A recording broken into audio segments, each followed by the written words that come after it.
Na swojej drodze w życiu Mhm. spotykamy różne osoby. I te osoby mogłyby użyć bardzo różnych określeń na to, kim jesteś. Niektóre byłyby bardziej trafne, niektóre byłyby bardzo odległe. A pytanie, jaka jest prawda? Kim jesteś? Jestem kobietą. To jest moja ulubiona odpowiedź. W większości słyszę, że jestem wiedźmą, szeptuchą, uzdrowicielką. A ja zawsze mówię, jestem kobietą. Jestem kobietą, która nosi w sobie tradycje wcześniejszych pokoleń i wiedzę wcześniejszych pokoleń. Ale to ma każda kobieta.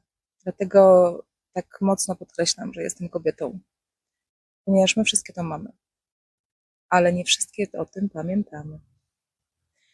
I uwielbiamy w tych dzisiejszych czasach nazywać siebie i określać, tak? My te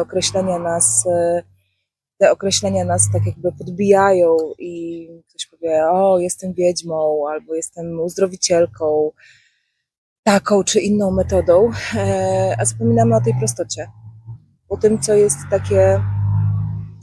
Ach, te zewnętrzne bodźce. To jest właśnie o tym. To jest właśnie o tym. Zapominamy o tej prostocie. Zapominamy o tym, że nosimy w sobie tą kobietę. Więc ja jestem kobietą. Mam na imię Anna. Bardzo ważne. Bardzo ważne. Mam na imię Anna. Nasze piękne imię, które dostałam, dostałam od moich rodziców, dzięki mojemu bratu. Dlatego też tak podkreślam, że mam na imię Anna, ponieważ nie lubię zdrobnień.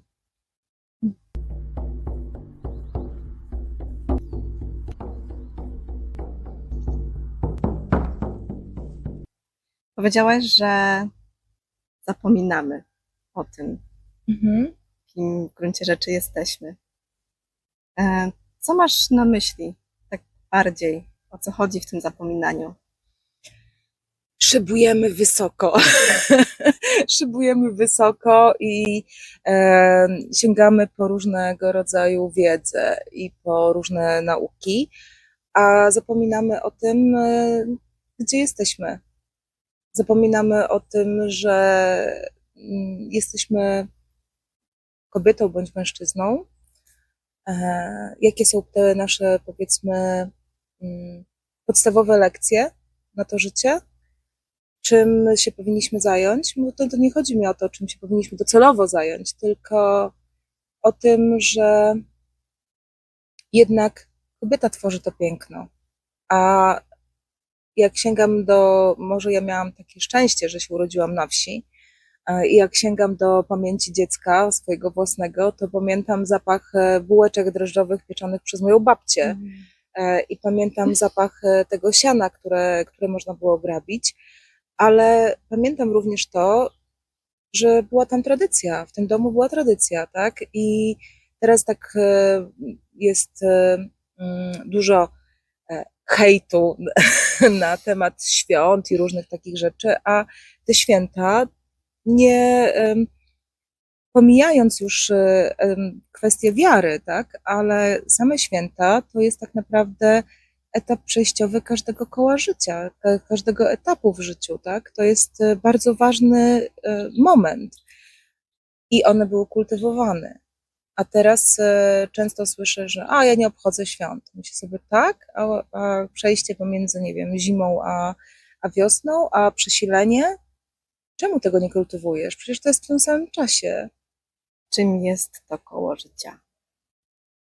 Że nie każdy wie, że w nim jest. No tak. Biegniemy sobie tak szybko przez to życie, że możemy nie zauważyć, że jesteśmy w kółku, jak ten chomik. Nie? To są 4 pory roku.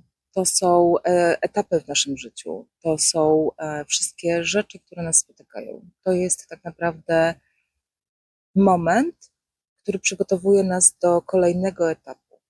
To jest na przykładzie, ja bardzo lubię posługiwać się przykładami i uwielbiam posługiwać się przykładami, które większość osób zna. A ponieważ jesteśmy w większości wychowywani jednak w wierze katolickiej, to sięgam do tych momentów świąt, do świąt wielkanocnych, które oczywiście pomijam to, czym one są, jeżeli chodzi o chrześcijaństwo i co one ze sobą niosą, ale one niosą ze sobą odrodzenie Matki Ziemi. One niosą ze sobą ten moment, w którym wszystko zaczyna rozkwitać, w którym budzi się ta nasza Matka Ziemia, która pokazuje nam, że jednak wypuszcza troszeczkę trawy, tak? Jednak zazielenie. I ona nam pokazuje o tym, że to jest kolejny moment też w nas, ponieważ dokładnie w naszym organizmie zachodzą te same procesy. Nasz organizm też się wtedy odradza. I my wszyscy mamy takie postanowienia na wiosnę, że będziemy ćwiczyć, będziemy biegać, będziemy robić głodówki, oczyścimy swój organizm. Większość z nas ma różne takie postanowienia. To jest właśnie to koło życia, że my teraz w tym momencie zbieramy się do żniw, tak? Już były żniwa takie na wsi, wszystkie zboża zostały, powiedzmy, zebrane. Były dożynki. Były dożynki, jeszcze są dożynki, jesteśmy w trakcie różnych dożynek, bo one długo trwają. Jesteśmy jeszcze w trakcie tego, że jeszcze rosną buraki, właśnie tak patrzę i widzę, że po drugiej stronie ulicy widzę buraki, więc jeszcze są buraki przed nami, ziemniaki i różne takie rzeczy i warzywa, które są w ogrodach, więc jesteśmy w trakcie tych zbiorów, ale pomału, małymi krokami idziemy do przesilenia kolejnego, tak? Czyli będziemy mieli przesilenie, które będzie nas przygotowywało do jesieni, do tego, żebyśmy zebrali teraz. Teraz jest ten moment, kiedy zbieramy te swoje dary, tak? Te swoje wysiane nasionka jako już gotowe owoce i warzywa, powiedzmy, zbieramy to i przygotowujemy się do etapu zimy. I też nasz metabolizm się zmienia i zmienia się to, co jest w przyrodzie, ponieważ wszystko jest kompatybilne. A czy myślisz, że koło życia jest trochę inne dla kobiety, trochę inne dla mężczyzny, czy jest takie samo? Wiesz, patrząc na mężczyzn, w ogóle muszę powiedzieć, że życie na wsi dużo bardziej pokazuje nam to koło życia. Ponieważ jednak podział pomiędzy mężczyzną a kobietą tych zadań jest trochę inny. I jak widzę, że mężczyźni zaczynają jechać już do lasu po drzewo na zimę, to myślę sobie, chyba jednak jest trochę inny. Myślę, że tak. Natomiast etapy mamy takie same. Natomiast każdy z nas ma jednak umysł męski, a umysł żeński jest trochę inny.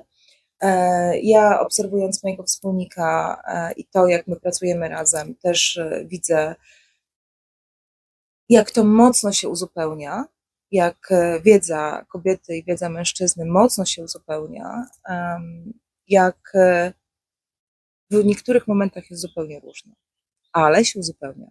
Więc podejrzewam, że mężczyźni mają trochę inaczej, ale jestem w ciele kobiety, więc nie wiem. Mogę tylko z teorii, czysto teoretycznie, więc nie będę się wypowiadała. Uważam, że mamy trochę inaczej, ale mamy tak samo. W gruncie rzeczy mamy tak samo. A czy gdybyś miała możliwość na jeden dzień stać się mężczyzną, chciałabyś? Nie. Nie, mam tak dużo w sobie pierwiastka męskiego i tak dużo w sobie tego takiego mocnego stąpania po ziemi, powiedzmy, które jest przypisywane mężczyznom, że myślę, że mi to wystarczy, tak? Ta energia męska, którą mamy, każdy z nas ma w sobie męską i żeńską, więc ta energia męska myślę, że mi wystarczy. Natomiast ja uwielbiam swoją kobiecość. Naprawdę ja uwielbiam swoją kobiecość. Ja uwielbiam swoje kwiatki, swoją delikatność, swoją biżuterię, makijaże. Ja to uwielbiam. I jak ktoś mi też mówi, że a propos właśnie jesteś wiedźmą, to ludziom się kojarzy wiedźma z na przykład niektórym z taką czystością i z taką 100% naturą, bez makijażu, nie wiem, w podartych sukienkach najlepiej, to mówię okej, w twoim świecie tak jest, natomiast ja żyję w XXI wieku i wychodzę do ludzi. I to nie jest, oczywiście mogę sięgać, ja bardzo mocno jestem zakorzeniona w wierze i w tradycjach moich przodków, natomiast uważam również, że no, urodziłam się w takim, a nie innym momencie i te sklepy i te sukienki również są dla mnie i nie będę szyła sobie specjalnych spódnic z koła, chociaż ja wiem, jaką one mają moc i mam takowe spódnice, natomiast nie biegam w nich codziennie po ulicy, ponieważ no, i to nie jest kwestia tego, czy będę wytykana palcami, czy też nie, ale jest to kwestia tego, że przyszłam w takim momencie na świat i chcę też dotknąć tego, co jest teraz. I nie wszystko może mi pasować, ale dzięki temu, że mamy na przykład taką technikę, to możemy nagrywać ten program, tak? Dzięki temu, że mamy takie możliwości, to nagrywamy tą rozmowę. I dzięki temu ileś osób, tysięcy osób to obejrzy. Więc i pozdrawiamy wszystkich, bo to jest o tych możliwościach, które są w tym dzisiejszym czasie. I to jest o tym. I oczywiście ja mogę mówić, że kobiety powinny chodzić w spódnicach, ponieważ czerpią tę energię inaczej.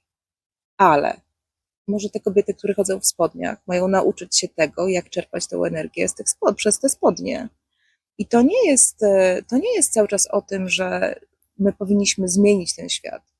Ja uważam, że my powinniśmy cieszyć się tym światem, w którym żyjemy i korzystać z tego, co jest teraz. Burczy mi w brzuchu, więc Częstuj się. więc wciągam trochę winogrona. Ale chciałabym wrócić trochę do tych dwóch słów, które się gdzieś tam przewinęły, czyli wiedźma i szeptucha, bo one są bardzo często kontrowersyjne i co strona, po której ktoś chce się opowiedzieć, to zupełnie przybierają one inne oblicza. Ale tak etymologicznie, tak prosto, czym można byłoby powiedzieć, że jest wiedźma czy szeptucha? Szeptucha. Kobieta, która poprzez swój szept, swoją rozmowę z Bogiem, kimkolwiek dla kogoś, dla każdego może oglądającego jest Bóg, czy jest to wszechwiedzący, czy jest to wszechświat, czy jest to Stwórca, ale kobieta, która ma tak mocne połączenie z Bogiem, że jak poprosi o wiatr, to powieje, a poprzez swój szept i poprzez tą rozmowę dociera do niego i jest w stanie uleczyć osobę, która do niej przychodzi. Uleczyć w takim szerokim tego słowa znaczeniu, dlatego że czasami należy dotrzeć do ciała, a czasami należy dotrzeć do duszy. Ale tak naprawdę jest to poprzez modlitwę, poprzez rozmowę z Bogiem, poprzez szept. I jak ktoś mi mówi, że dociera poprzez szept, którego się nauczył, bo przeczytał, nie wiem, w internecie, był na kursie, a nie ma tej wiary, to tam nie dotrze. Dlatego to jest kobieta, która szepcze modlitwy. Wiedźma, nie mylić z czarownicą. A jaka jest różnica? A już mówię. Czarownica, ta, która czaruje. Ta, która czaruje, która używa czarów i nie mówię tutaj o wdzięków. A Nie, czarów i wdzięków. To jest ta, która czaruje, czyli ta, która używa czarów, eliksirów, zaklęć i różnych innych rzeczy, żeby kogoś, powiedzmy, zniewolić. Czyli czary na miłość, czary na, nie wiem, na bogactwo i nie polecam, ponieważ to zazwyczaj kończy się inaczej niż byśmy chcieli. Ponieważ każdy czar działa w dwie strony, a co siejesz, to zbierzesz. Więc nie polecam. Wiedźma to jest ta, która wie i która w głównej mierze sprowadza swoją wiedzę do wiedzy swojej duszy. Wiedźma wiedzę ma. Wiedźma wiedzę ma. Wiedźma. Tak, to jest właśnie od tej wiedzy. Czyli to wiedźma, która posiada wiedzę, ale to jest wiedza, która płynie z duszy, która płynie z głębi. To jest wiedza, którą mamy poprzez obserwację, poprzez wychowywanie się w danym domu, w danym społeczeństwie. Czyli to jest to, co zaobserwowaliśmy, to jest to, czego się nauczyłyśmy, to jest to, co jest tak naprawdę głęboko w nas. I my potrafimy poprzez tą naszą duszę dotrzeć do tej głębi i w momencie, kiedy potrzebujemy tej wiedzy, po nią po prostu sięgnąć. Czyli sięgamy do tej konkretnej półeczki, szufladki i wyciągamy tą informację z tej szufladki w momencie, kiedy jest taka potrzeba.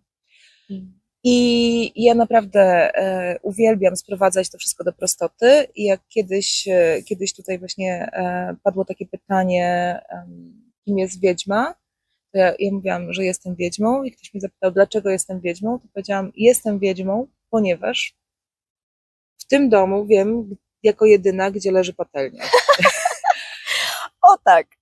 Więc i to jest właśnie to, o czym ja mówię, że nie zawsze musimy szybować wysoko i mówić o tym, że jestem wiedźmą, ponieważ znam tajne, nie wiem, reguły albo tajne tam procedury, bo to nie o tym, tylko to jest o tym, że wiem, że czasami wystarczy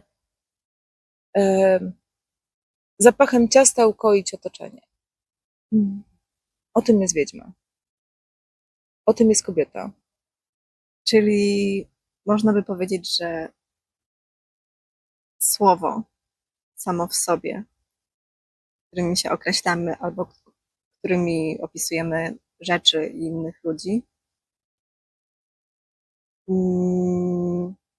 nie są prawdziwe, póki nie mają w sobie Mocy. Mhm. Tak.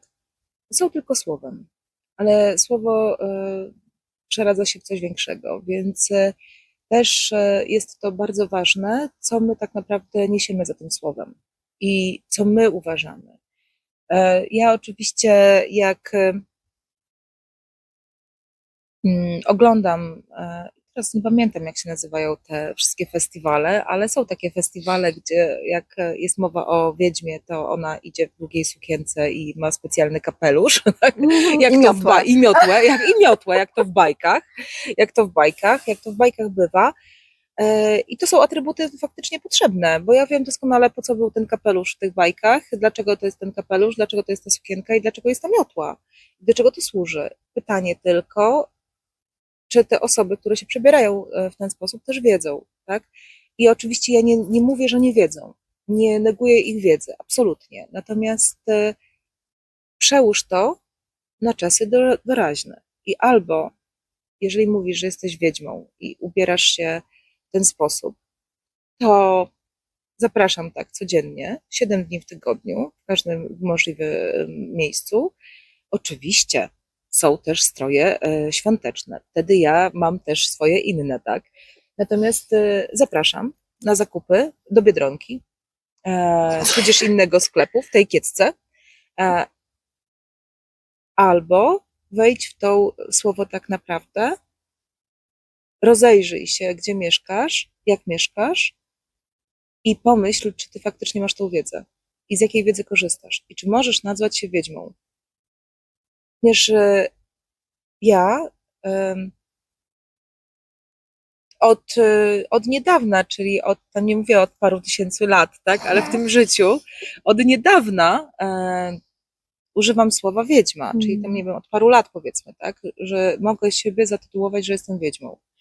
Ale najpierw pomogłam iluś tam set osobom, ponieważ nie wiem, ile osób się przewinęło przez mój dom, przez mój próg i mówiłam, że jestem szeptuchą i cały czas mówię, że jestem szeptuchą, ponieważ moja wiara jest bardzo dla mnie ważna i bardzo głęboka i nie będę tutaj opowiadała na ten temat, natomiast ten mój kontakt jest silny, więc jak już pomogłam tym osobom, którym mogłam pomóc, ponieważ nie każdemu możesz pomóc,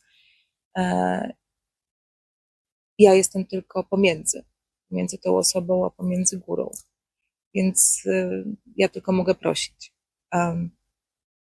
I jak dotknęłam tych osób, jak dotknęłam mądrości tych osób, ponieważ każdy z nas niesie swoją mądrość, to teraz mogę powiedzieć, tak, mam tą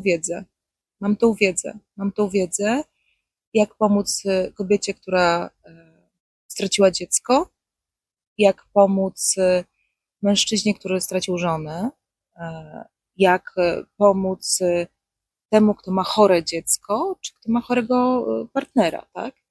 A może jak pomóc osobie, która jest chora, nie wie dlaczego, albo dlaczego mam ciągle pecha, tak? Dlaczego coś ze mną chodzi, albo dlaczego w moim domu coś się ciągle dzieje. I jak dotknęłam kilkaset, bo nie wiem, czy to już jest w tysiącach, czy w setkach, nie liczę, no to są lata pracy, to teraz mogę powiedzieć też, że mam taką wiedzę, że mogę nazwać się wiedźmą. Po tym, co powiedziałaś, nasuwają mi się dwa pytania. Pierwsze z nich to, czy nie sądzisz, że w dzisiejszych czasach ludzie za dużo gadają, a za mało robią? Sądzę. Najbardziej sądzę po tym, że opowiem Ci historię. Opowiem Ci historię tego miejsca. Wiesz, bo to jest o tym, ponieważ jesteśmy w miejscu, które jest moim miejscem rodzinnym. Tutaj, jak to mówią, z dziada, pradziada, ja jestem na swojej ziemi. Na ziemi, którą wykarczował mój pradziad.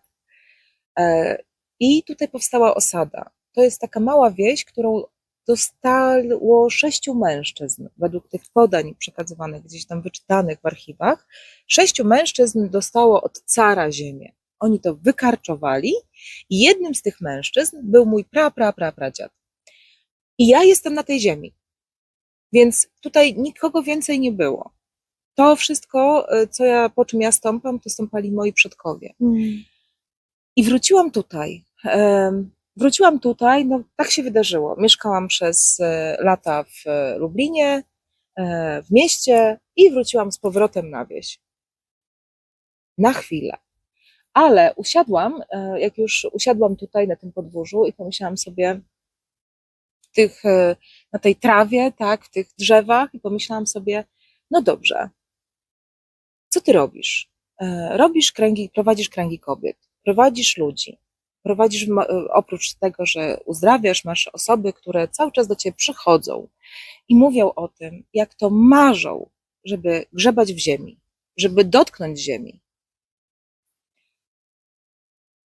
Prowadzisz medytację, mówisz ludziom, wyobraź sobie, że stoisz na trawie. Wyobraź sobie, że dotykasz ziemi, a siedzisz na drugim piętrze. Więc myślę sobie, mam miejsce, w którym nie muszę mówić wyobraź sobie. Mogę powiedzieć poczuj. Poczuj tą trawę, poczuj ciepło tej ziemi. Czy ona już jest ciepła? Czy czujesz ciepło płynące z jądra ziemi? Myślę sobie, no tak, to jest dla tych osób, które spotkałam na swojej drodze, które mówią o tym, że marzą o tym grzebaniu w ziemi. Myślę sobie, no w życiu pięknym nie ogarnę tej przestrzeni sama, bo to po prostu nawet nie chodzi o to, żebym tutaj było piękniej wymuskane wszystko, ale żeby dotknąć tak tej ziemi, to jednak no, to wymaga pracy. Myślę sobie, czemu mam to trzymać dla siebie? Więc szeroko okrzyczałam, że zapraszam wszystkich, którzy chcą grzebać w ziemi, którzy chcą jej dotknąć, którzy chcą pomedytować, ale też chcą popracować w tej ziemi, tutaj do siebie. I zaprosiłam ludzi w ekonomii daru. Pomyślałam sobie, że dotkniesz tej ziemi, zostawiając dar tej, powiedzmy, pracy. nadal wiem, po rok czasu trwał mój test, bo teraz mogę tu powiedzieć, to był test. To był test dla mnie, to był test dla osób, które chcą dotykać tej ziemi. Nie chcą. Ludzie nie chcą pracować. Nie chcą. Oni chcą jej dotknąć, leżąc na leżaku. Oni chcą jej dotknąć, spacerując. Ale my mówimy o tym, że wchodzimy w głąb ziemi, ale nie wiemy, czym jest wchodzenie w głąb ziemi, ponieważ nam się nie chce. My jesteśmy przebodźcowani i zmęczeni. I my, jadąc na łono natury, potrzebujemy poleżeć. Albo chcemy poleżeć. A nie potrafimy odpoczywać pracując. Bo nie chcemy tego dotknąć naprawdę. My z autopsji wiemy, jak pachnie ziemia. Ale tak naprawdę je wiemy. Ponieważ ziemia, w momencie, kiedy siejesz ziarno, pachnie zupełnie inaczej niż ziemia, jak leżysz i się opalasz. To są dwa różne rodzaje zapachu ziemi. W momencie, kiedy możesz obserwować, że coś posiałaś, bo ja miałam taką, myślę sobie, to będzie genialne, możesz przyjechać, wysiać sobie, nie wiem, rządek marchewki i obserwować, jak ta marchewka rośnie.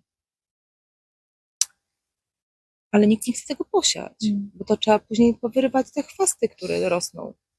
To potem trzeba wykopać tą marchewkę. Coś z tą marchewką trzeba zrobić. Coś z tą marchewką trzeba zrobić. I nie zjesz jej tyle, nie? I to jest właśnie o tym, że my pięknie mówimy i wszystko mamy pięknie w teorii. W praktyce jest już trochę inaczej. W takim razie, jakie osoby do ciebie przyjeżdżają? Z jakimi problemami? Czy do ciebie jako wiedźmy, czy do ciebie jako szeptuchy, czy do twojej przestrzeni? Teraz najczęściej w tych czasach, z czym ludzie się zmagają? To jest właśnie o tym, że można podzielić te osoby na kategorie. Można podzielić te osoby na osoby młodsze, na osoby starsze. Można podzielić te osoby na osoby potrzebujące wsparcia duszy i osoby które potrzebują wsparcia ciała. Tak naprawdę przyjeżdżają osoby różne. Różne, w różnym wieku. Osoby, które po prostu na tej swojej drodze życia w którymś momencie ten wagonik wypadł i one potrzebują pomocy, żeby postawić ten wagonik z powrotem. I czy to jest wagonik, który mówi o tym, że zgubiłam się i nie wiem, bo w mojej głowie jest miliony myśli i tak naprawdę potrzebuję porozmawiać i potrzebuję tego ukojenia, czy to jest wagonik pod tytułem walczę z taką i taką, bo to zazwyczaj jest walka, tak? Zawsze walczymy, czyli walczę z jakąś chorobą nieuleczalną, przez którą lekarze mówią, że tak jest, albo po prostu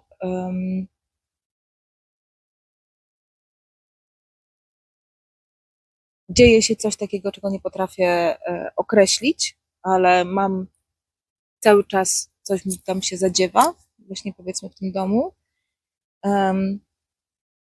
To tak naprawdę jest o tym samym, że przyjeżdżają do mnie osoby, które dotarły do jakiegoś momentu i to jest moment, który potrzebuje zmiany. Zmiany przestawienia wagonika na inny tor. Usłyszałam kiedyś takie zdanie, że lekarz ma 1000 słów na określenie chorób, a szeptucha 5. Czy to prawda?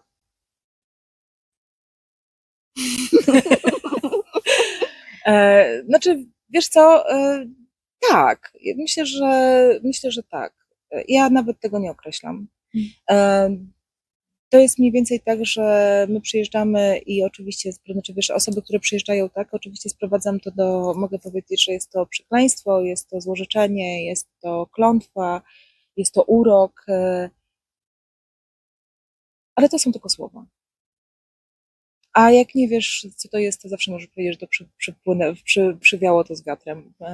To wiesz, z szeptucha miały takie określenie szeptuchy, że jak nie wiadomo co, to z wiatru. Choroby z wiatru. I te choroby z wiatru, one mi się bardzo podobają. Ja tego często używam. I to jest też tak, że my chcemy wiedzieć. Zawsze chcemy wiedzieć.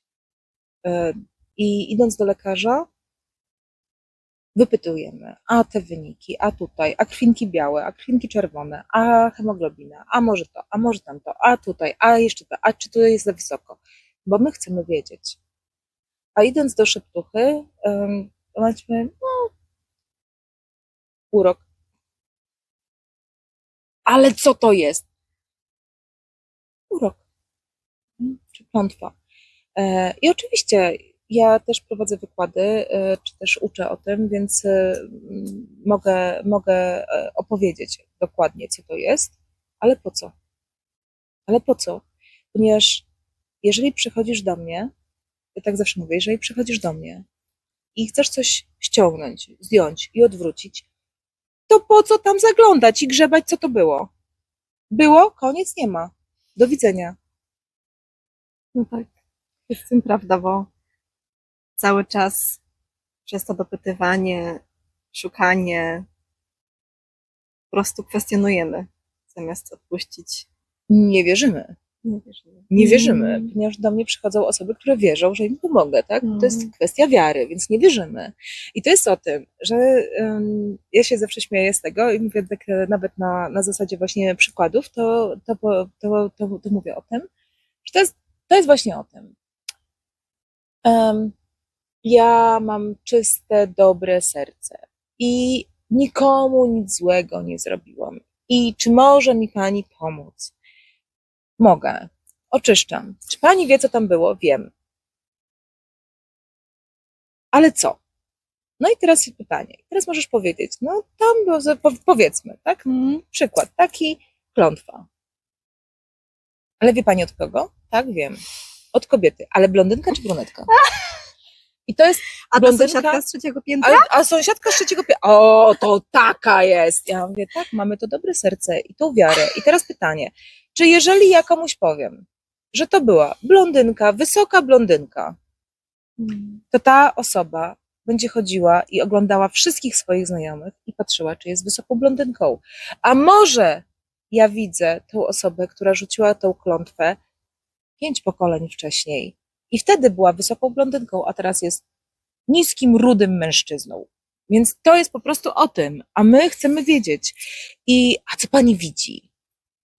Czy pani coś widzi więcej? Widzę. A co? A nic. Bo to jest takie przysłowie z dzieciństwa. Jak jesteś ciekawy, to napij się kawy. Nie? Tak. Ja się muszę przekręcać wygodnie, moje ADHD, po prostu moje nóżki wszędobylskie, ojowsiki w tyłku. I to jest o tym. Przekręcają. I to jest o tym. A co, że równie mogłabym ci teraz diagnozować, ale po co? No, moje ego tego nie potrzebuje. Moje ego już tego nie potrzebuje, bo to ADHD jest chorobą cywilizacji, tak? To kiedyś nie było ADHD, tylko trzeba było, bardzo mi się podoba.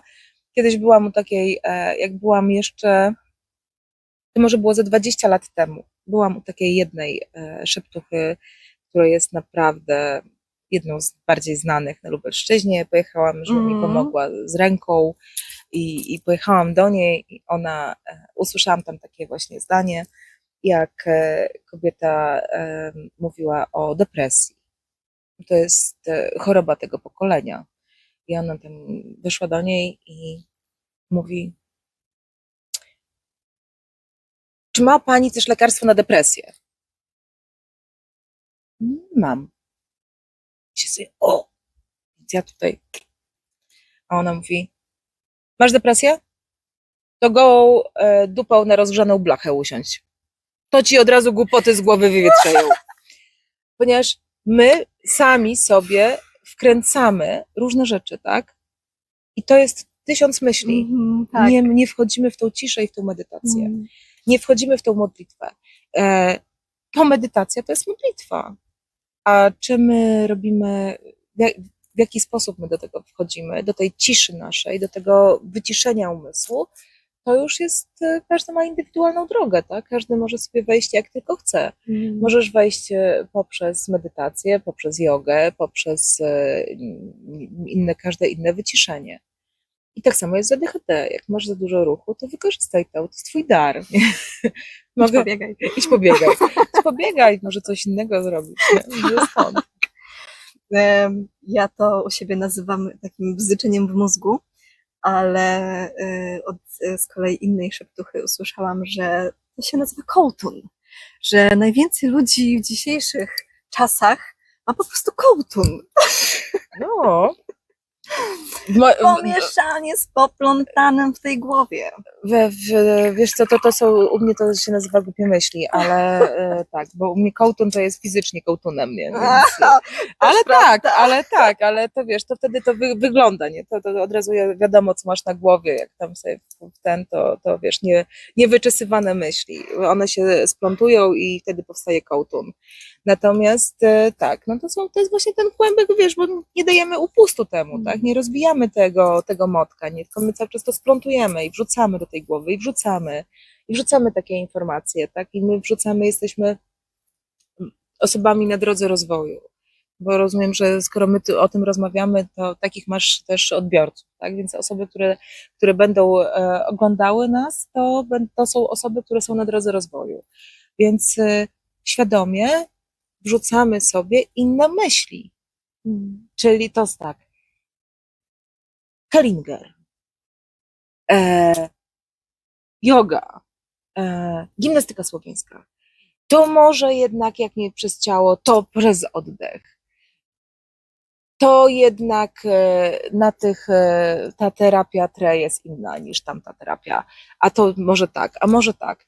I może to mi pomoże, może tamto mi pomoże. Ja mówię, a może ci wyciszenie pomoże? Po prostu usiądź i rozkoduj, co tam jest. I zajrzyj do tego, czy to jest w ogóle twoje. Słuchajcie, to nie jest tak, że wiesz, mówi się, że szewc bez butów chodzi. Ja chodzę od miesiąca ze skręconą kostką. Tak? I się dogaduję z tą kostką i obserwuję i myślę sobie, od kiedy ja mam tą skręconą kostkę? Dobrze, już ogarnęłam efekt bólu, już zrozumiałam, już wszystko zrozumiałam, ale to jest tak, że mogłabym to usunąć. Na ile? Znowu na rok? Bo ja się ostatnio dogrzebałam tego, że co sierpień to mam skręconą kostkę. Więc dotarłam już do 3 roku życia, ale to nie jest w ogóle stąd, bo jak już myślałam sobie, tak, dotarłam, mam, to zadzwoniła do mnie moja siostra i powiedziała, tak, a ja też mam problem z kostką. Ja mówię, jaki masz problem z kostką? Z którą kostką? A to jest moja siostra nierodzona, tylko jest to córka rodzonego brata mojej mamy, co oznacza rodowo. No to zaczynamy od początku. Gdzie jest ten początek? Gdzie jest ten początek? W którym pokoleniu? Idziemy dalej. Kogo kostkę ja noszę? I to jest, możemy się tak bawić, a możemy po prostu odpuścić, powiedzieć, no dobra, idę do lekarza, niech mi założy, nie wiem, stabilizator, wyleczę, kiedyś to wyjdzie, nie wyjdzie, albo przepracowujemy, no jesteśmy takim pokoleniem, że musimy to poukładać i rozplątać to, co mamy w głowie, ale nie rozplątać w głowie, bo mamy od 1000 pokoleń, tak, więc nie tylko swoje rozplątujemy, ale rozplątujemy też rodowo. Wspomniałaś o tym, że ci, którzy nas będą słuchać, są na jakiejś drodze rozwojowej. Ja na niej jestem. Ja na niej jestem. Wszyscy na niej właściwie jesteśmy, bo w sumie o tym jest życie.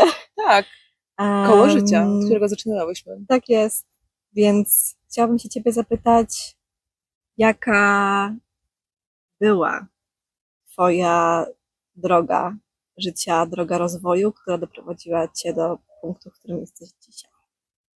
Pod górkę. Kręta, pod górę, przez las, po wodzie i to nieczystej, po błocie i po mule. Jestem.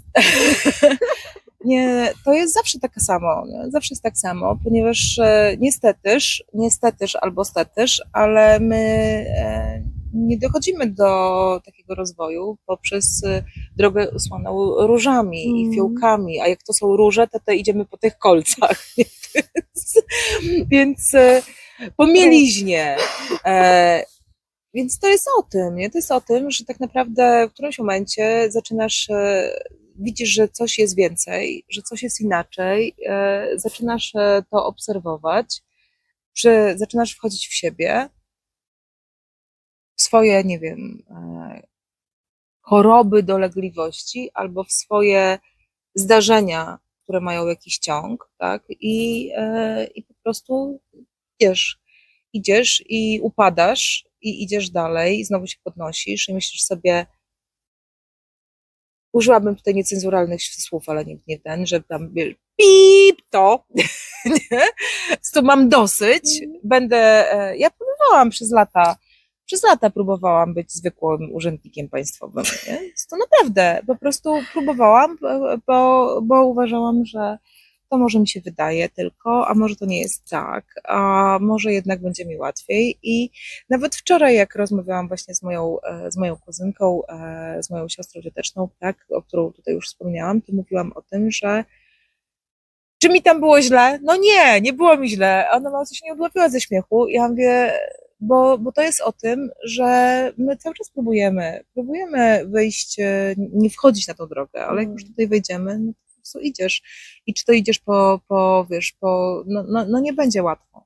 No nie jest łatwo, dlatego że jakby było łatwo, to byśmy nie zauważyli własnego rozwoju. Nie zauważałybyśmy, czy też nie zauważalibyśmy tych kroków milowych, które pokonujemy. I też każdy z nas ma inną drogę. Może są osoby, które mają łatwo. Nie znam takich. Moje pokolenie osób, które wchodziło na drogę rozwoju, które mówi właśnie, że od 30 lat jestem na drodze rozwoju, a nie od 3, tak?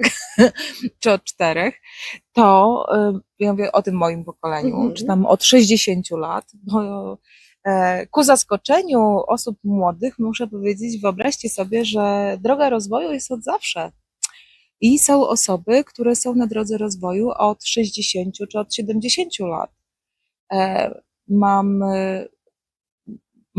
mój wujek, który jest bratem mojej mamy, opowiadał mi o tym, że jak był dzieckiem, to jego ojciec, czyli mój dziadek, wychodził, nie było prądu wtedy, nie było komórek, a mój dziadek wyszedł na dwór i powiedział, a tutaj będą takie słupy, po których będzie biegł prąd. Był już na drodze rozwoju, bo to jest o tym, tylko w innych słowach.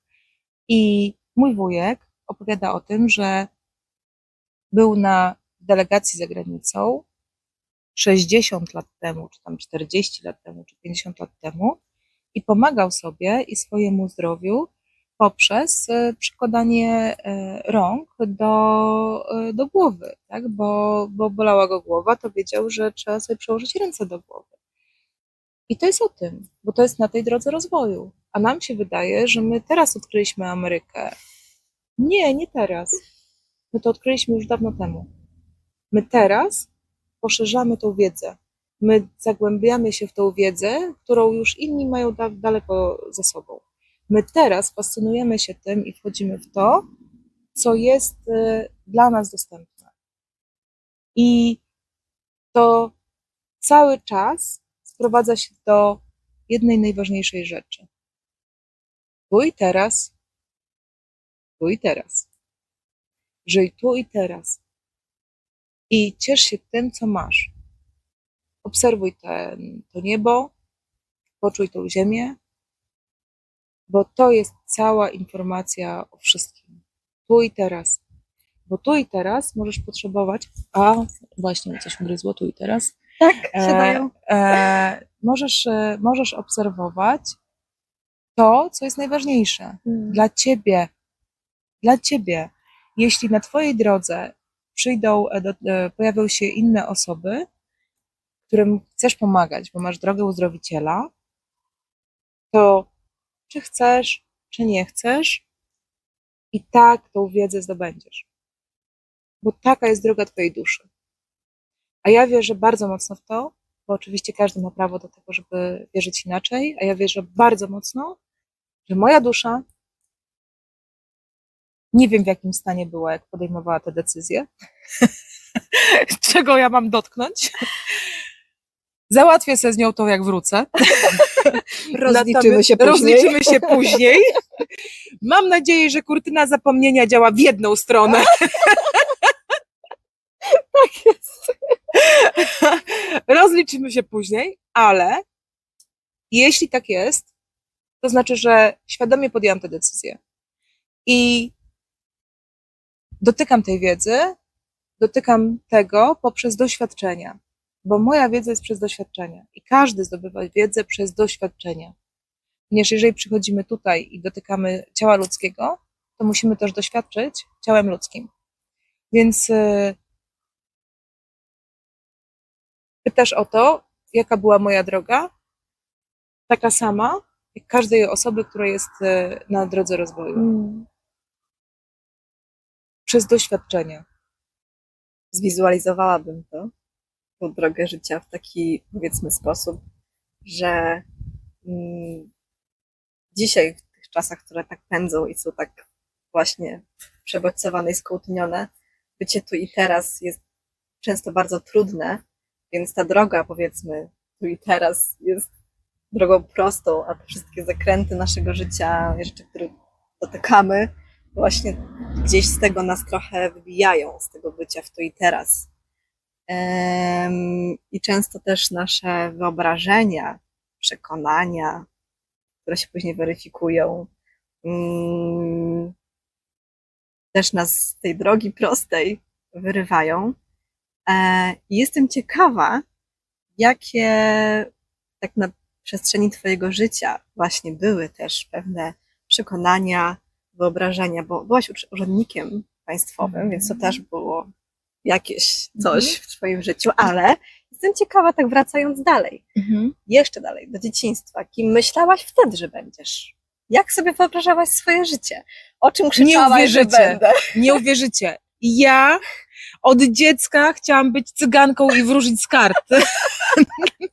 To było coś, czego dotknęłam i jako dziecko i ja już pierwsze karty stawiałam w 4. klasie szkoły podstawowej, bo wtedy kupiłam sobie książeczkę pod pałacem w Warszawie, pamiętam, wróżby z kart i się tego nauczyłam i przyszłam taka zachwycona do mojej mamy i jej rozłożyłam te karty i uczyłam się tego z miesiąc, jak nie więcej, i jej rozłożyłam, żeby jej pokazać, że potrafię. A moja mama tak popatrzyła na mnie, przytasowała te karty, rozłożyła i powiedziała, to oznacza to, to oznacza to, to oznacza to. Ja mówię do niej, a skąd wiesz? No, jak byłam dzieckiem, też wróżyłam, nie? I wyszła. I się sobie... A ja chciałam być cyganką. Chciałam wróżyć z kart, tak jak one. Mówić ludziom prawdę, na którą teraz wiem, że ludzie nie są gotowi. Wcale nie chcą tej prawdy. O, tak. To nie chcą usłyszeć tego, że tak naprawdę to my odpowiadamy za to, jak wygląda nasze życie. Że to my mamy te myśli skołtunione, że to od nas zależy, czy sobie je wyprostujemy, czy nie. Ja jestem tylko narzędziem. Ja mogę komuś albo pokazać mu, w którą stronę ten motek popchnąć, żeby tam rozpetłać trochę, albo nie. Albo ty to usłyszysz, albo nie. I teraz jest tak, że jak byłam dzieckiem, to ja powiem wam szczerze, teraz mogę pomyśleć sobie, że ja miałam cudowne dzieciństwo z jednej strony. No cudowne. Po prostu no rozejrzyj się, wiesz, tutaj te pola, te drogi, za moich czasów, ja pamiętam jeszcze jak się tutaj, wiesz, pływało po Niecce, jak potopniały śniegi, śniegu po prostu po pas, do tej pory mam tutaj tyle śniegu. Wszyscy się zdziwią, że w ogóle dlaczego tutaj jest tyle śniegu. No nie wiem, tyle jest. Zawsze tutaj pada więcej. Tu zawsze pada więcej śniegu, mniej deszczu i świeci słońce. Więc to jest po prostu taki mamy klimat i koniec. Taki klimat. Ale to jest pięknie. I to dzieciństwo było piękne. Ale, jak to mówią, co chatka, to zagadka. I w każdym domu masz swoje, powiedzmy, traumy dzieciństwa, tak? Masz rodziców, którzy są twoimi, każdy ma rodziców I rodzice są największą traumą każdej osoby i są największymi nauczycielami. I we wszystkich wiarach, wierzeniach i drogach, o których uczysz się i którą chcesz podążać, jeżeli korzystasz z jakichkolwiek mistrzów, to czy przeczytasz czci ojca swego i matkę swoją, czy przeczytasz o tym, żeby szanować swoich rodziców, to jest o tym, ponieważ oni dostali taką rolę. Oni dostali taką rolę, że mają ci pokazać, czym jest, nie wiem, bicie dziecka, alkoholizm, nieszanowanie małżonka, czy cokolwiek innego, bo to było takie pokolenie, czy to jest pokolenie rodziców, którzy się rozstają i nie potrafią się porozumieć, czy to jest po prostu, co masz doświadczyć, to doświadczysz przede wszystkim w dzieciństwie od swoich rodziców. I to jest o tym, bo tam musisz się zagłębić, ponieważ to dzieciństwo macie przygotować na resztę twojego życia. To dzieciństwo macie ukształtować tak, żebyś wszystkie swoje kroki milowe mogła przejść normalnie, z radością, otrzepać się i pójść dalej. Nie? To jest właśnie o tym, że pierwsze lekcje dostajesz w dzieciństwie i my tego nie pamiętamy. My nie pamiętamy już tych rozmów. My możemy pamiętać ułamki jakieś, natomiast to, co jest najważniejsze, to my tego nie pamiętamy. Ale robimy to dalej. To jest tak, jak mówimy, że powielamy schematy. No powielamy, bo się czujemy w nich bezpiecznie, bo tak się wychowaliśmy. Dorastaliśmy, tak? Więc powielamy te schematy. Jak już jesteśmy, gdzieś się zaczynamy gubić, to wracamy do schematu, który znamy. A rozwój polega na tym, żeby przełamywać schematy, żeby pokazywać coś innego, żeby korzystać z tej wiedzy, ale żeby dodawać kolejne elementy. Czyli jeżeli chcesz być dumnym ze swojego dziecka, to dziecko musi być mądrzejsze od ciebie. A nie tłamsisz swoje dziecko, dlatego że gówniarz wie mniej, tak? No nie. Jeżeli dobrze wychowałeś dziecko, to znaczy, że to dziecko jest mądrzejsze od ciebie. Bo o tym jest właśnie... Spełniłeś swoją rolę. Ponieważ dobry mistrz pozwoli, żeby uczeń go przerósł. Powiedziałaś też wcześniej o zasłonie zapomnienia, czy o kurtynie zapomnienia. Tak. Mogłabym nawiązać do jakichś moich przekonań, wierzeń, co to oznacza, ale chciałabym po prostu się ciebie zapytać, tak żebyś ty mogła powiedzieć, co to jest. Wiecie, to jest tak, że każdy nauczyciel, a ja mogę powiedzieć, że jestem nauczycielem, jeżeli chodzi o tą, powiedzmy, duchowość, tak, tą stronę duchową, czyli ja jestem jednak nauczycielem. Każdy nauczyciel ma swoją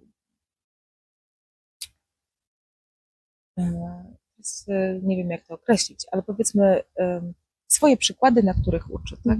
Czyli do których się odwołuje. Jeżeli Inspiracje, tak, ale chodzi mi też o ułożenie, czyli generalnie jeżeli jest to nauczyciel matematyki, to on zawsze posługuje się jakimiś przykładami, które rozwiązujesz i albo żeby chcesz to zobrazować inaczej. Ja posługuję się swoimi obrazami i mówię o tym, że no, wiemy, że składamy się z czegoś więcej niż tylko ciało. Jesteśmy duszą. Więc jeżeli jesteśmy duszą, to mamy duszę i ciało. I są osoby, które mówią, że dusza mieszka w ciele, a są osoby, które mówią, że ciało mieszka w duszy. No bo teraz pytanie jest, co jest większe, czy ciało, czy dusza? I jeśli dusza mieszka w ciele, to jest małym ziarenkiem gdzieś tam w serduszku albo w szyszynce, bo są też różne szkoły, tak? Ta szkoła umiejscawia tą duszę w różnych miejscach, ale mamy to serduszko, do którego możemy zawsze się udać i tak poczuć tą duszę bardziej, czyli to centrum, powiedzmy. Ale są osoby i są szkoły, które mówią, że ciało mieszka w duszy.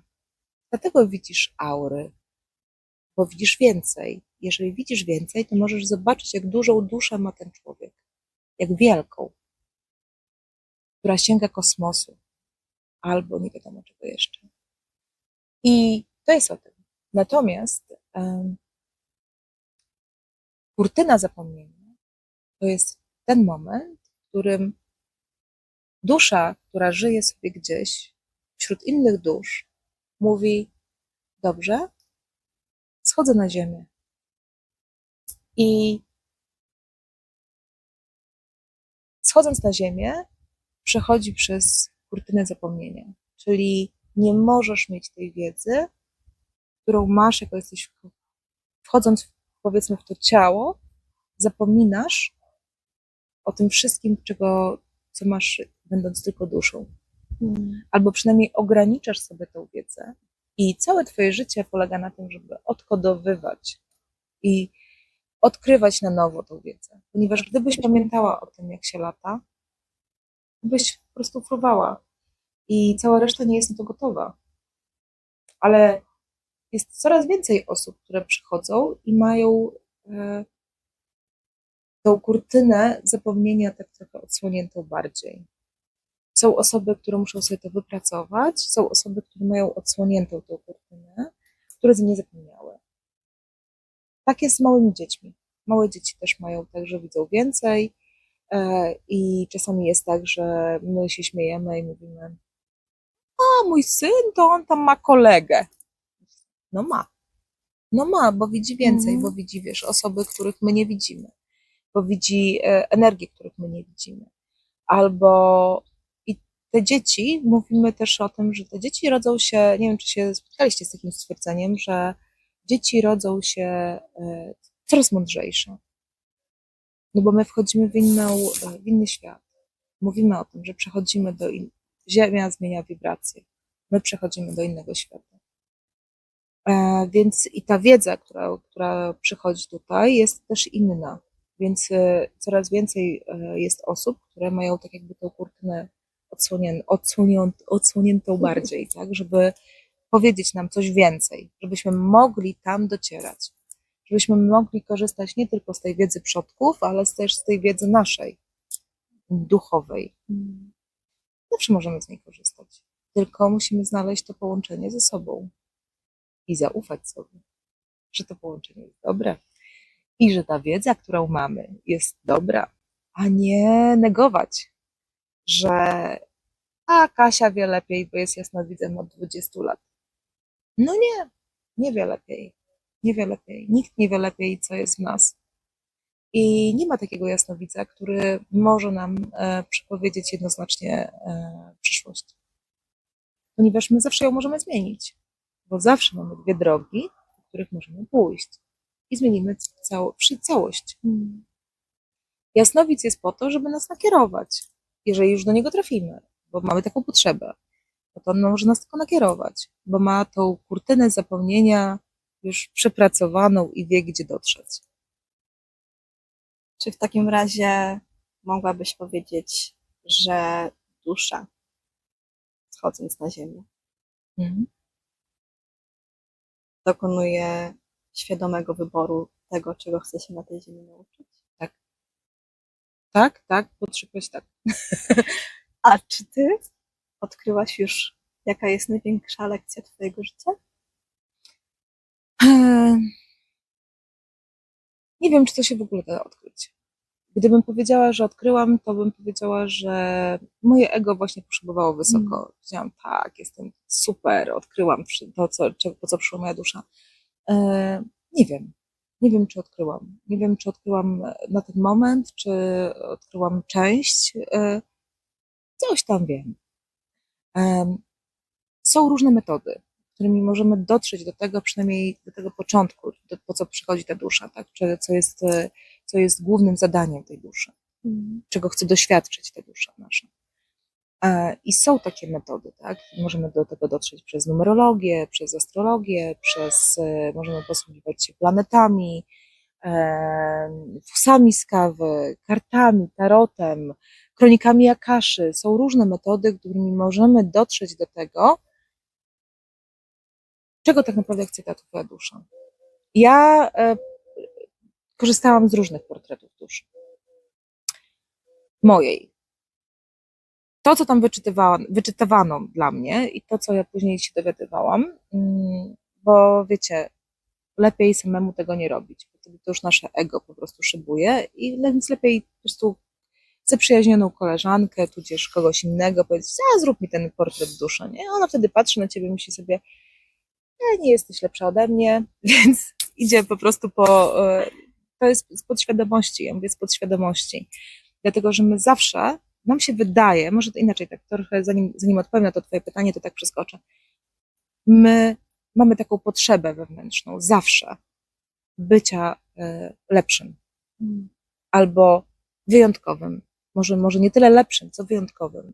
I nam się wydaje, że przyszliśmy tutaj na ten świat, żeby zmienić świat. I to jest prawda. Ale swój świat.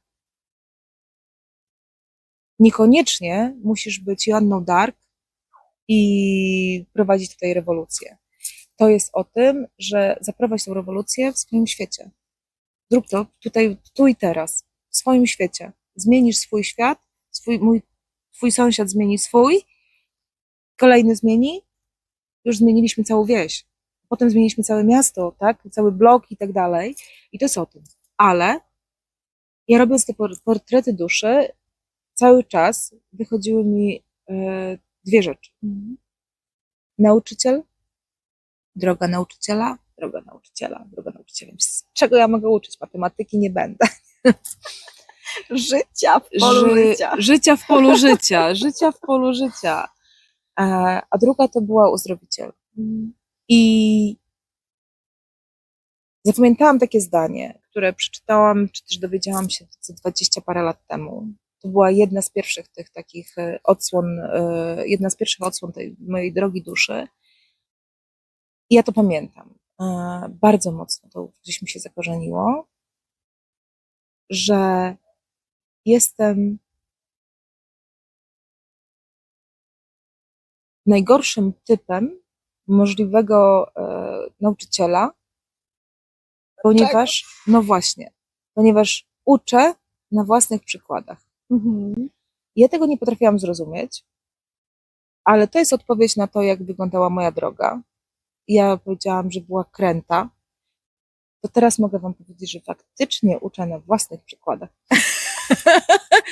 Doświadczyłam wszystkiego, albo prawie wszystkiego. Nie chcę mówić, że wszystkiego, bo zaraz Przechu powie, sprawdzam. Więc doświadczyłam tyle, ile potrzebowałam na ten moment. Tyle, ile potrzebowałam na ten moment. I tak naprawdę niedawno zrozumiałam, w momencie, kiedy masz grupę osób, większą grupę osób, tak, która jest przed tobą, nie wiem, załóżmy masz na sali 40 osób, czy ileś i te osoby mówią swoje przykłady, a ty myślisz sobie, o, byłam tam, i tam byłam, i tu byłam, i tam byłam, i tam byłam, i myślisz sobie, ja? No tak, tylko w różnych etapach tego życia, nie? Więc moja dusza uczy poprzez własne doświadczenia i ja teraz dopiero wiem dlaczego. Ponieważ zrozumienie jest inne. Jeśli czegoś dotkniesz, to zrozumienie jest inne dla tej drugiej osoby. Jeśli dotkniesz straty, to wiesz, czym jest ta strata dla innej osoby i wiesz, co jej powiedzieć. I wiesz, czy należy ją przytulić, czy zostawić. Ponieważ nie zawsze należy wszystkich przytulać. Ale też nie zawsze należy wszystkich zostawiać w danym momencie. Ale możesz obserwować. I wiesz, w którym momencie jest ta osoba. I tego uczę w polu życia. To pokazuję w polu życia. To tego uczymy w polu życia i to pokazujemy. Bo możesz pójść na różnego rodzaju warsztaty, nie warsztaty. Dotykasz wiedzy. Nie zawsze dotkniesz przytulenia, nie zawsze dotkniesz odrzucenia. Ponieważ czasami ja mam sporo takich osób, które ty musisz zostawić świadomie i poczekać, czy one wrócą, czy nie wrócą, czy się odezwą, czy się nie odezwą. Ponieważ wiem, że jeśli się odezwę, mogłabym to zrobić, ale zaburzysz ich proces rozwoju, bo one muszą coś przepracować. I to jest o tym. To jest o tym, że moja dusza na wybrała drogę uzdrowiciela. I ja mogę powiedzieć, nikogo nie leczę. Nie jestem lekarzem. Ale plasterkuję czasami pokaleczone dusze. A czasami faktycznie, chociaż mówię, że nie wierzę w klątwy i uroki, to usuwam te klątwy i uroki. I to, że mówię nie wierzę, to dlatego, że nie mam zgody, żeby to było na tym świecie. Więc jeśli zasilasz coś wiarą, to po prostu mam większe możliwości. Więc ja w to po prostu nie wierzę. To jest droga duszy.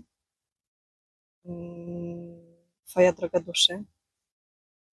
Ale tak jak też rozmawiałyśmy wcześniej, oprócz duszy mamy ciało, mamy serce, mamy mózg. I często wszystko gdzieś nie może dojść ze sobą do porozumienia. Bardzo trudno jest czasami, żeby to wszystko się ze sobą zintegrowało i doszło do porozumienia. I tak jak ja odkrywam sobie drogę swojej duszy przez różne rzeczy, myślę, że jest jeszcze niesprecyzowana. Tak chociażby, może to moje ego przemówi przeze mnie, ale wydaje mi się, że moją nauką mózgu jest, czy też ciała, moją nauką mózgu jest nauka cierpliwości, bo to jest właśnie to ADHD, kołtun i to wszystko, więc nauka cierpliwości to nauka mojego mózgu, przynajmniej na moment obecny. Nauka serca to nauka zaufania i odkrywania intuicji. A właśnie jakbyś mogła spojrzeć na to z tych wszystkich trzech perspektyw, to czy myślisz, że właśnie tak wiesz trochę, jaka jest też nauka twojego mózgu na dzień dzisiejszy, nauka twojego serca na dzień dzisiejszy? Jestem z zodiakalnym bykiem. Wszyscy, którzy chociaż zagłębiają się trochę w horoskopy, to wiedzą, że byk jest mocno stąpający po ziemi, ale również wybuchowy, czyli czerwona płachta. Nauką dla mnie, jedną z takich większych nauk, to jest właśnie też ta cierpliwość. To jeżeli ja sięgnę pamięcią wstecz, to jestem na etapie zen. Ci, którzy znają mnie z dzisiaj, powiedzą, że nie jestem. Ale to jest o tym. To jest o tym. Ja też mam w sobie ten rys ADHD, ale nauczyłam się tego wyciszenia. Przynajmniej trochę się już nauczyłam. Ja mam w sobie bardzo mocną analizę. To jest to, co słyszę, że czasami chodzę 2 tygodnie, zanim udzielę odpowiedzi. Tak? Ja sobie tam muszę to wszystko poukładać, przeanalizować, zrobić po swojemu. Bo ja to w sobie mam. Serce? Moje serce zawsze jest na dłoni, jak to mówią. I bardziej uczę się go tam chować, niż wyciągać. Ponieważ moją taką nauką jest to trochę przez odwrotność, wiesz? Że mówi się o tym, że człowiek powinien mieć dużo empatii i wiesz, wychodzić. Ja uczę się teraz, ja miałam taki etap, kiedy uczyłam się właśnie otwierania tego serca i wychodzenia poprzez to serce, a teraz jestem na takim etapie, pozwól drugiemu żyć. Czasami zabierz to serce i stój bardziej jako obserwator i pozwól drugiemu żyć, doświadczyć. Ponieważ jak zrobisz ten krok czasami do przodu, to ta druga strona już nie przejdzie przez tam swoje procesiki. Więc ja teraz jestem na takim etapie bardziej chyba wyciszenia tych wszystkich moich sfer, zintegrowania na tyle, żeby one wszystkie były na zasadzie właśnie takiego, wiesz, spokoju, całości, ale takiego stop. Ja jestem na tym etapie, uczę się tego stop. Tego, że nie uzdrowisz świata. Trzeba się z tym pogodzić. Że nie wszyscy muszą myśleć tak jak ty. i że każdy ma prawo do swojej drogi, do swojej mądrości, do swoich lekcji. I czy ty się zgadzasz z naukami, nie wiem, Hellingera, czy się nie zgadzasz, to on teraz jest modny, jest na topie. Ludzie mają prawo do Hellingera. Jak chcą, niech doświadczają przez siebie. Ja mogę się z tym zgadzać albo nie. Ale czy to ma znaczenie? Jeżeli to komuś pomaga? Czy ja się zgadzam? To ma znaczenie dla tych tysięcy osób, czy ja się z tym zgadzam? Czy ja mogę powiedzieć inaczej? No nie. Nie ma znaczenia dla tych osób, które idą taką ścieżką. Więc moją lekcją jest zintegrowanie tego na tyle, żeby pozwolić innym żyć. Swoją, według swoich nauk, swoich możliwości i swojej drogi. Bo to jest tak, że każdy ma wybór. Tak samo ja, będąc też nauczycielką jogi, widzę i obserwuję, że ludzie wybierają sobie nauczycieli. Mogliby chodzić na jogę wszędzie, na winiasę, na hatę, mają wybór, tak? Ale tak właściwie to poza metodami, właśnie wydaje mi się, że ludzie wybierają bardziej energię, to u kogo czują się dobrze, to u kogo, to jakby to ich przyciąga, Oczywiście. sposób, w jaki się wypowiada.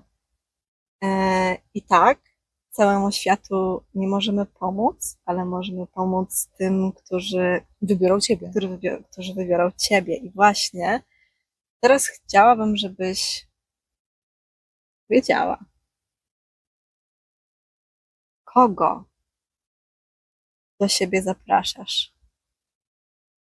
Kto może do Ciebie przyjść, żeby to mogło zarezonować właśnie w tych osobach, które mają do Ciebie przyjść. Bo jest to piękne miejsce.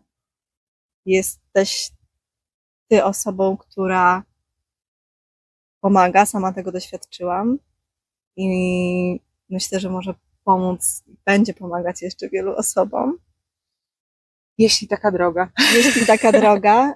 I to spotkanie jest też trochę po to, żeby ci, którzy mają do Ciebie przyjść, mieli szansę, żeby Ciebie zobaczyć, żeby Ciebie trochę poznać i żeby przyszli.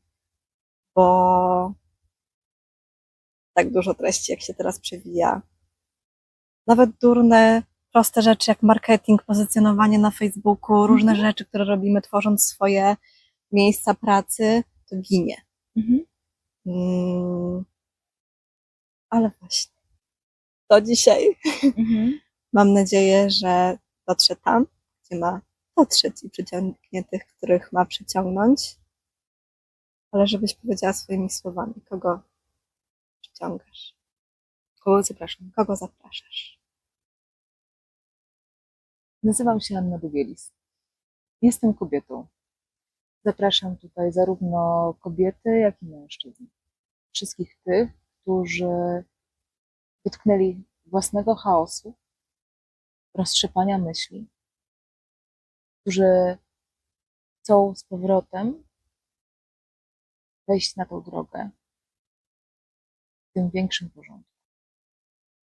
To miejsce, zarówno ja, jak i energia męska, która tutaj jest, w postaci Krzysztofa, którego dzisiaj z nami nie ma,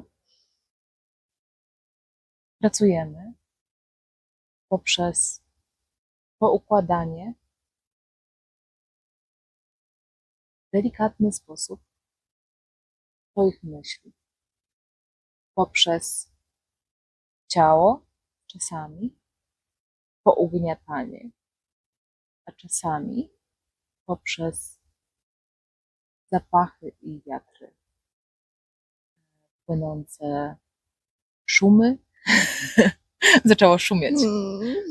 Zapraszamy tutaj tak naprawdę wszystkich tych, którzy potrzebują poukładać sobie to, co się wydarzyło w ich życiu, którzy potrzebują takiego przystanku, aby pójść dalej. Pozbierać to wszystko i pójść dalej. A czasami potrzebują tego poprzez konkretne działania, ponieważ w tym miejscu Pracujemy przez ciało, pracujemy przez duszę, pracujemy przede wszystkim przez wszystkie żywioły, które tutaj z nami są. A poprzez nasze połączenie z żywiołami i z duchami tego miejsca, poprzez nasze połączenie z górą i Matką Ziemią, poprzez zasoby, które tutaj są, ale poprzez naszą wiedzę w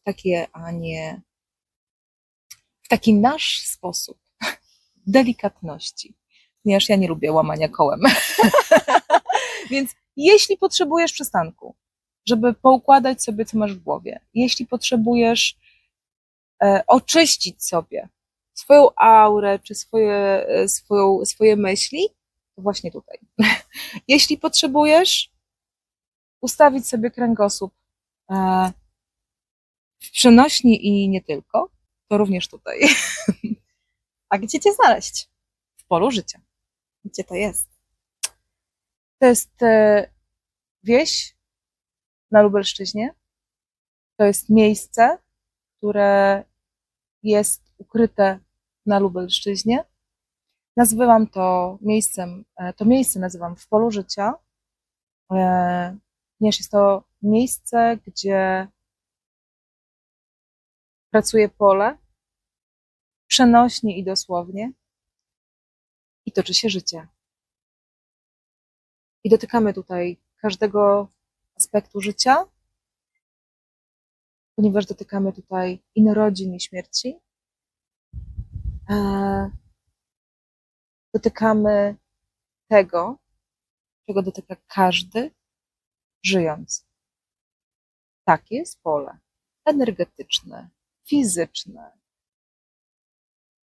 alchemiczne i każde inne. W polu życia. Zaprosiłaś, Ania, ludzi do siebie. Ja pomogę im trochę odnaleźć to miejsce troszkę bardziej. Wstawisz pineskę. Wstawisz pineskę. Teraz będę tą wiedźmą i powiem tak, to ma tutaj dotrzeć, ten dotrze. Nie dla wszystkich to. To prawda. Ja bym ci chciała bardzo podziękować. Ja też dziękuję bardzo. Dziękuję bardzo za rozmowę, dziękuję bardzo za to, że przyjechałaś tutaj. Bardzo dziękuję za to, że uczysz ludzi poprzez jogę. Że docierasz do kolejnych osób. I bardzo dziękuję za twoją muzykę.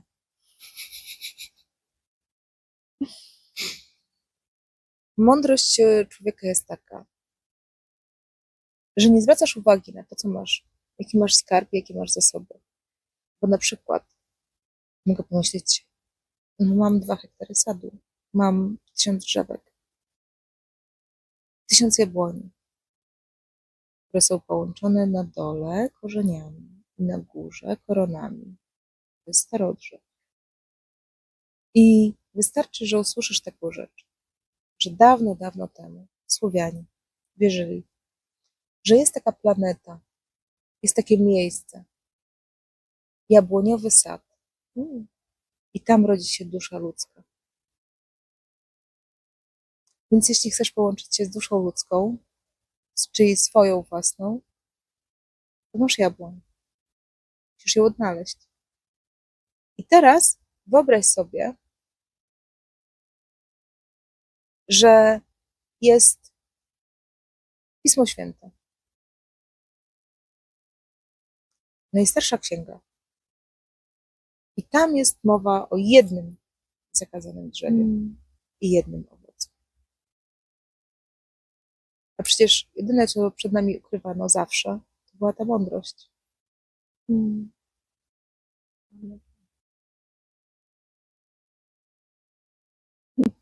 Ja mam dużo. My posadziliśmy. Ale jest. To oznacza koniec. Jak już przychodzi disco polo, to znaczy, że jest koniec wszystkiego.